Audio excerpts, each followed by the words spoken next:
Η διαφορά του ανθρώπου από την τέχνη είναι ότι ο άνθρωπος έχει ένα όριο ζωής.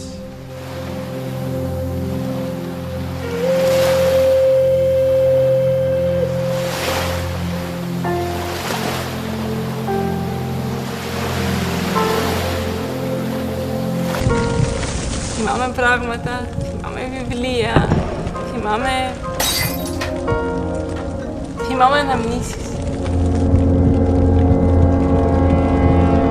Μετά την πυρκαγιά, οι επιλογές ήταν δύο.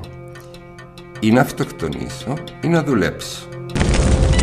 Δεν μπορείς να πιστέψεις ότι μπορούν 35 χρόνια να γίνουν με τίποτα. Δεν υπήρχε τίποτα. Η πολιτιστική κληρονομιά της Κύπρου, ένας από τους πιο σπουδαίους ζωγράφους της Κύπρου, όλον του το έργο, 50 χρόνια έργο, δεν έμεινε σημάδι. Αυτό που έχει χαθεί ανεπανόρθωτα. Απλά ήθελα να βρεθώ στην κοινωνία και να μπορέσω να κάνω κάτι. Απλά ξέρω ότι δεν μπορούσα να κάνω κάτι. Δυστυχώς.